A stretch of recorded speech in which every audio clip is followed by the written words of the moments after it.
Oh, that wasn't fair.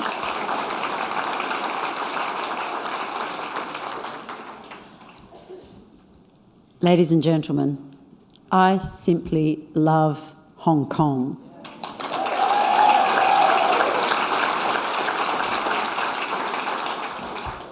Thank you to Andrew, Jacinta and the Australian Chamber of Commerce team for hosting us here today and for the work that they do in supporting the 1,400 or more members of the Chamber who represent the strength and the diversity of the Australia-Hong Kong relationship. And also a special shout out to Ian Robinson. I understand there's an important birthday coming up this year too, Ian, and thank you for all the work that you've done in founding this extraordinary chamber.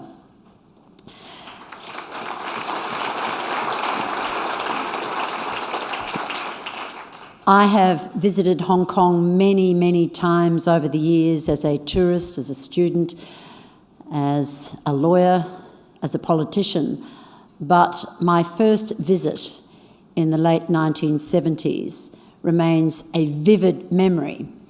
My sister and I were university students and we went on our first overseas trip together to Asia, and we traipsed through Singapore and Malaysia and Thailand, and our final destination was Hong Kong. On our last evening, we pulled our Thomas Cook traveller's cheques and booked dinner at the Peninsula. I believe the maitre d' flinched just a little as he seated two Aussie chicks in our Balinese batik sun frocks and sandals, utterly hideous fashion statement, at Gaddy's, which was one of the finest dining rooms in the world.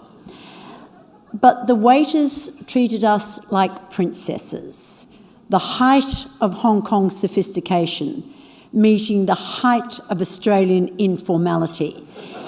And I knew from that moment that this was my kind of town.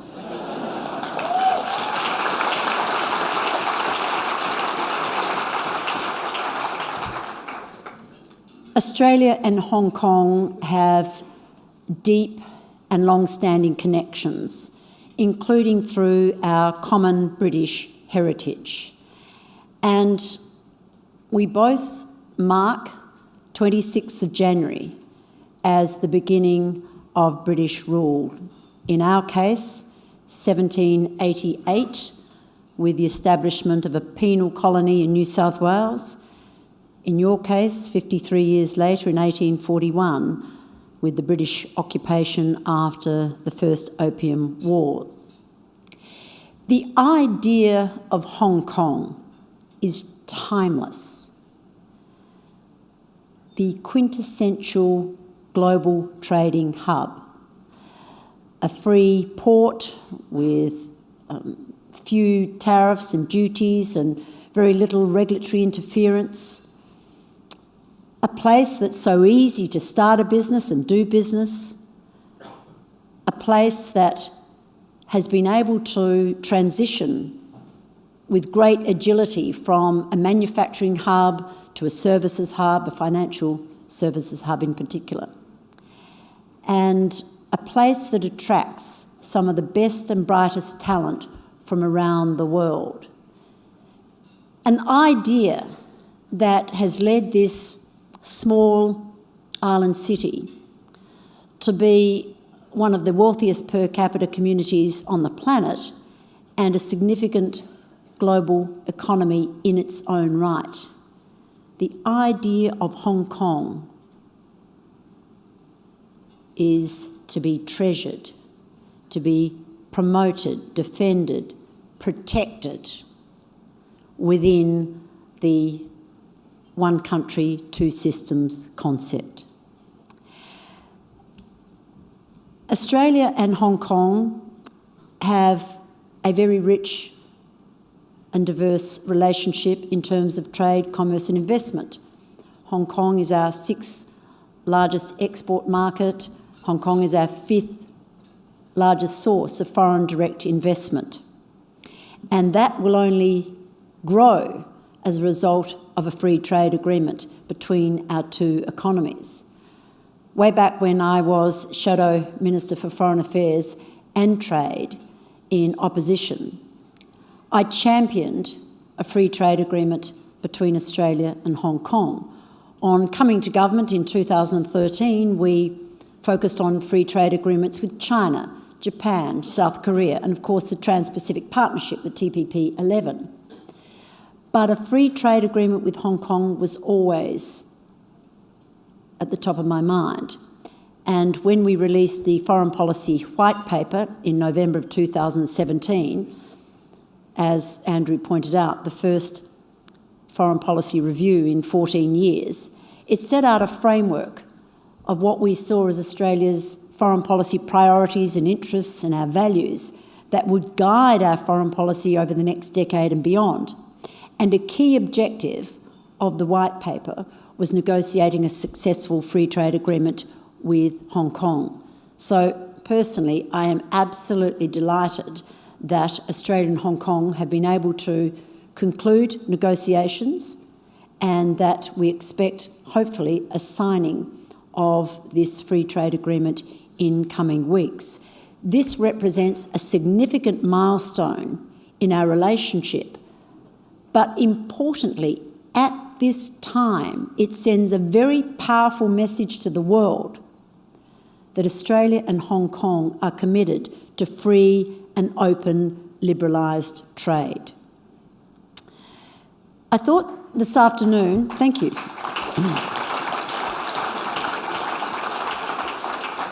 I thought this afternoon I would give you some perspectives of mine as a former Foreign Minister and as a currently serving Australian politician about some of the political developments in Australia and some of the international trends which are emerging. Shortly after our most recent and our all too regular leadership upheavals, I attended an international summit, meeting with political and business leaders, and one foreign minister said to me, "What is it with Australia? You are so highly regarded as a well-governed country. You have a strong and competitive economy. You have a lifestyle that is the envy of the world. Yet if you talk to an Australian, they'll tell you that they're the worst governed nation on earth, that they have the worst bunch of politicians, and that given you've had 7 prime ministers in about 11 years, the place is in chaos."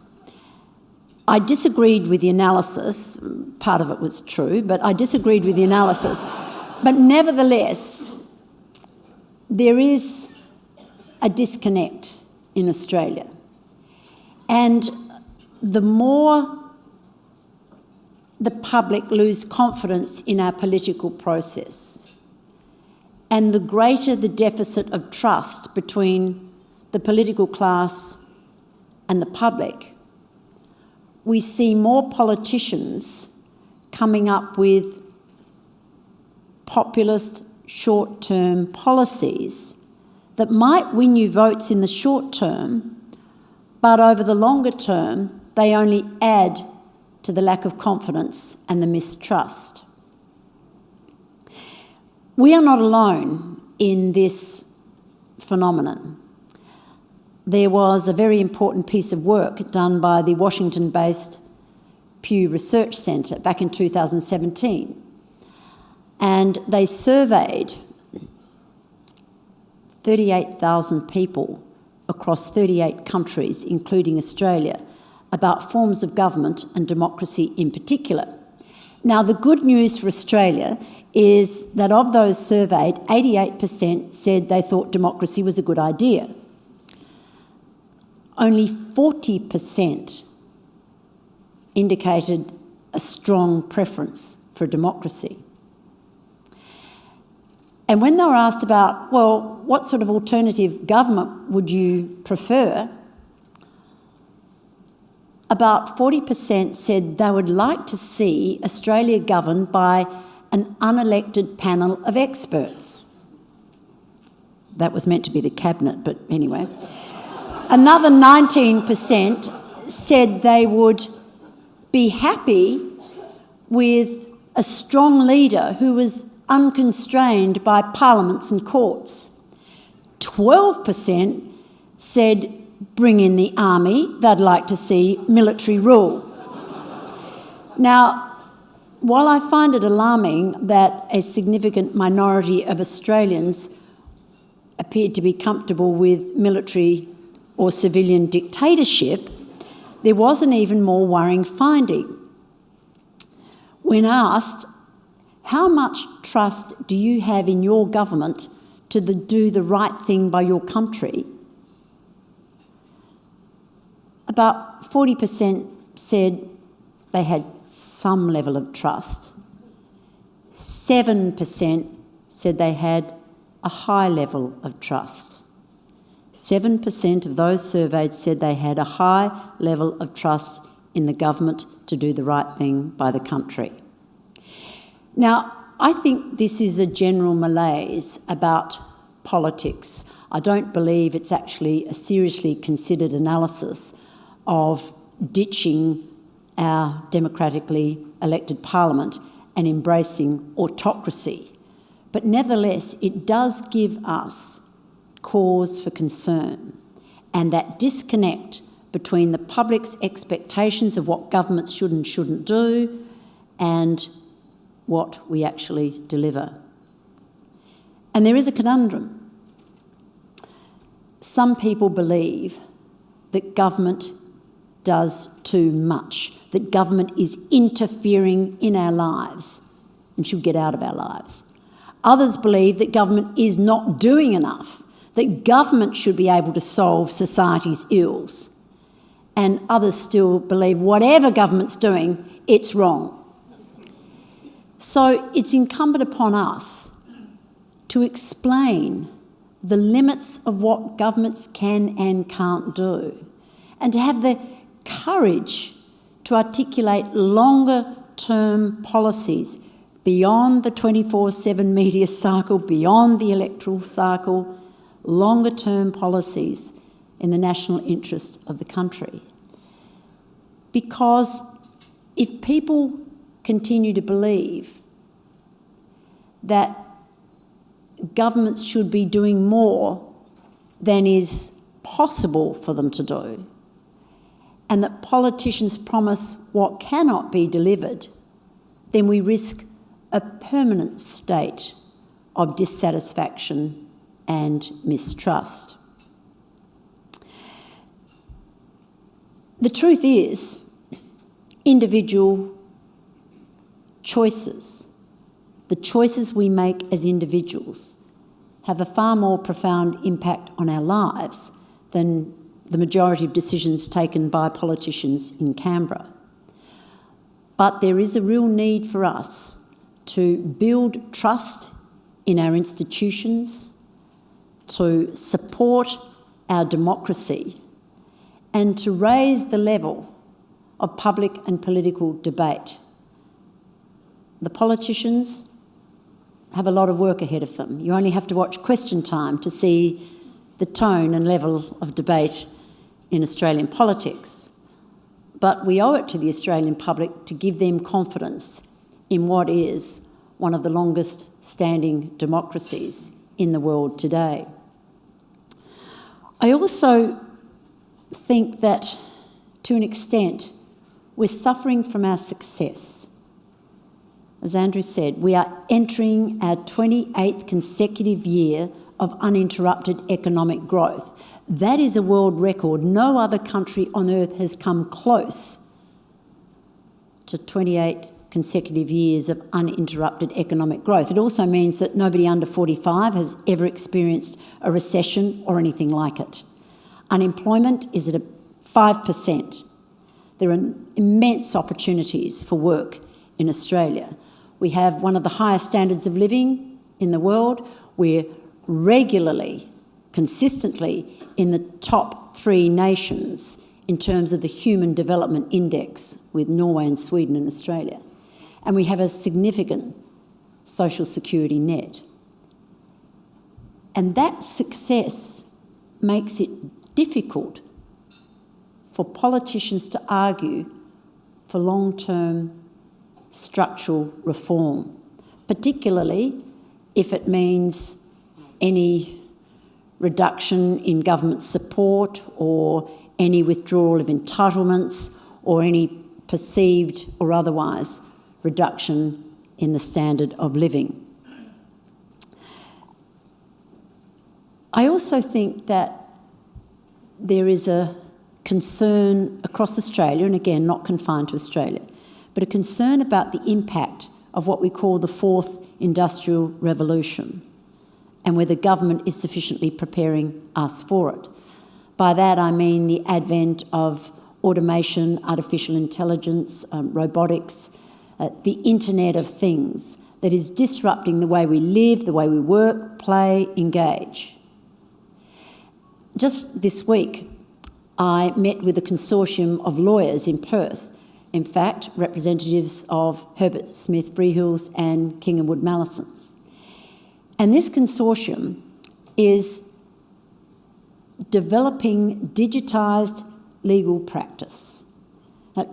Take smart contracts, for example, that will be embedded with code so that the contract self-activates. You get rid of the middleman. It's artificial intelligence taking over legal practice. I laughed at the thought of artificially intelligent lawyers until I thought of artificially intelligent politicians. Actually, there's material for a stand-up comedy routine there, but I think I'm going to have to work on it.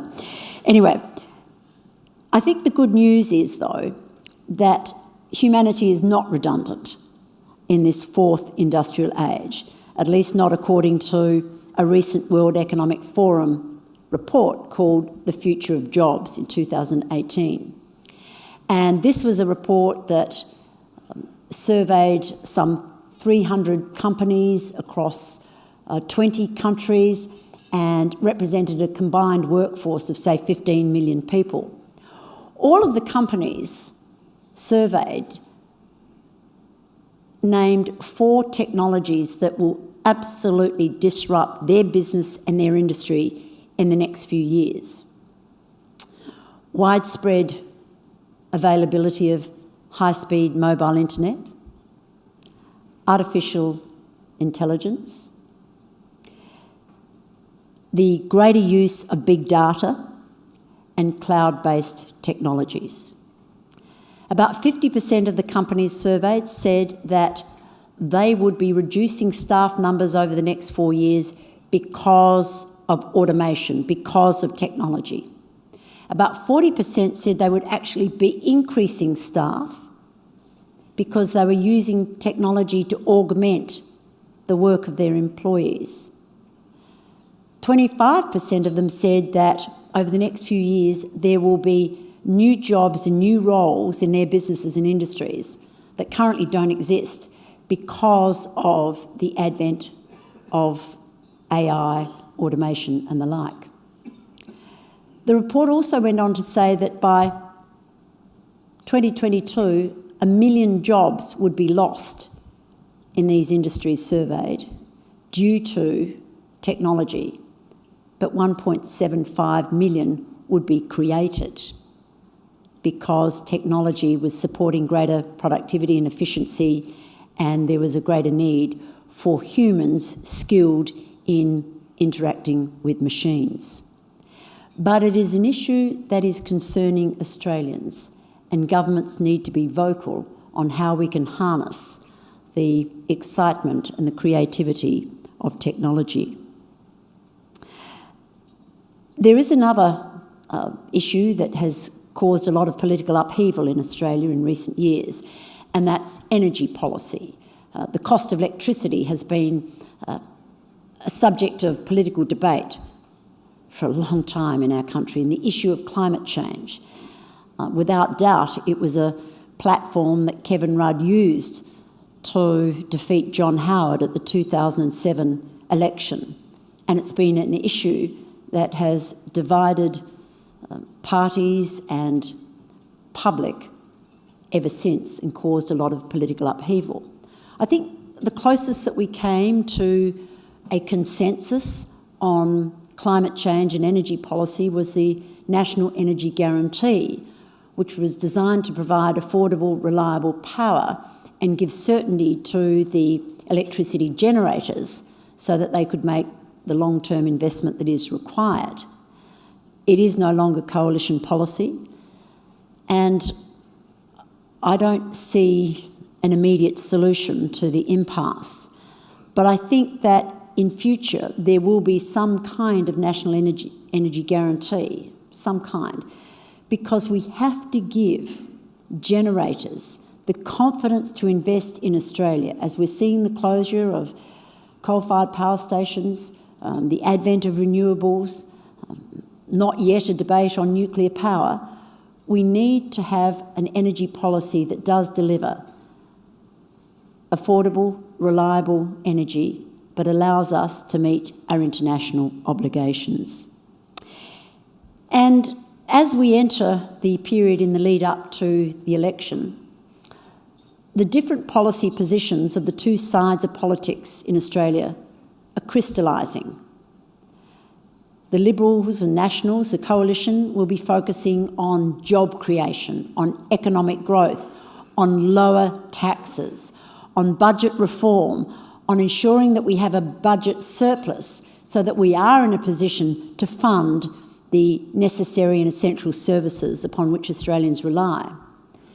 And Labor, increasingly emboldened to talk about higher taxes, a greater role for the unions, more regulation. And I'm surprised that they're promoting policies like reforms to the capital gains tax, to negative gearing, and imputation credits and the cash refunds. I think these will be issues that will actually define the next election. The political environment is challenging for the government. There have been consistent opinion polls showing a Labor win, albeit with a very unpopular leader. But opinion polls this far out from an election are not conclusive. And my very strong advice is do not give up on us.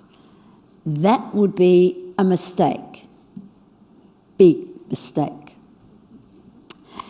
Ladies and gentlemen, perhaps I could turn to some international issues, for there are risks out there, and Australia, integrated into the global economy, is affected by the trends and the events that we see worldwide.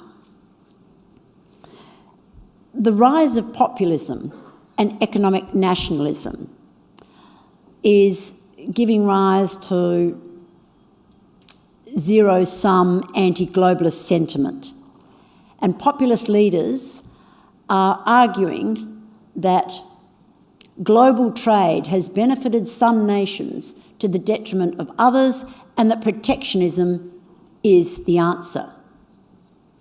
Policymakers must argue against this and remember the lessons of history, because global trade benefits all. It's a rising tide which lifts all boats.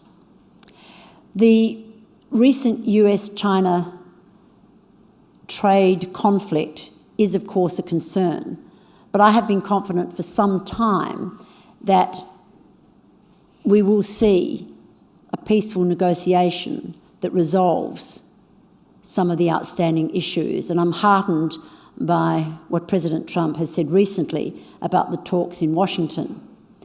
I think that if you put the rhetoric aside, we are likely to see the emergence of a US-China free trade agreement, which would undoubtedly be for the global benefit. Sure, there are issues about cybersecurity that need to be resolved, But overall, I believe that both nations appreciate the importance of their economies to global peace, stability and security. We're always on the lookout for a black swan event, a rare and unforeseen event that can have significant effects, cause immense upheaval. And by their very nature, they're unpredictable. But recently we've been hearing more about grey rhinos. Grey rhinos are risks that are obvious, but that the majority are ignoring or refusing to see. And President Xi Jinping referred to both metaphors, black swans and grey rhinos, in a recent speech to the Chinese Communist Party. In retrospect, if you look at the global financial crisis of 2008, that was described as a black swan event, but there were a significant number who had the foresight to predict the US subprime meltdown. So, in retrospect, it was a grey rhino. There are some current grey rhinos on the horizon, if you can imagine that. The increase in private and public debt in many nations since 2008. Of course, the US-China relationship, the struggle to find an orderly Brexit that will impact not only the UK and the EU, but globally, and the capacity of governments to support the financial markets should another banking crisis erupt. These are some of the risks that are ahead of us, and we need to take action now and implement policies to smooth the imbalances. There's another risk that is of great concern, and that is the decreasing support for the international rules-based order. That is the framework of alliances and treaties and conventions and norms underpinned by international law that has evolved since the Second World War. It's an order that was established and championed and guaranteed by the United States and its allies, but it has undoubtedly been of benefit globally. And some nations are choosing to cherry-pick which parts of that order apply to them and which parts they'll ignore. It was designed to create a world out of chaos, and it has, to the extent that we haven't had a third world war, and we have seen the greatest rise in human prosperity in living history over the last 70 years. And those nations that stand to benefit most and have benefited most from the international rules-based order ought be the staunchest advocates to support it and keep it. Australia, as an open, export-oriented market economy, as an open, liberal democracy committed to freedoms and the rule of law, should and must be a strong advocate for the international rules-based order. Sure, there need to be changes, and where change leads to better outcomes, we will support it. But we should not lack courage in supporting those aspects of the rules-based order that have provided us with relative peace, stability and prosperity. And Australia has benefited enormously from it. Ladies and gentlemen, I want to wish you a very happy Chinese New Year. Now, while some might have referred to 2018 as a dog of a year, I feel sure that the Year of the Pig will bring great resilience and determination, and courage from our policy makers will be a feature of 2019. Thank you.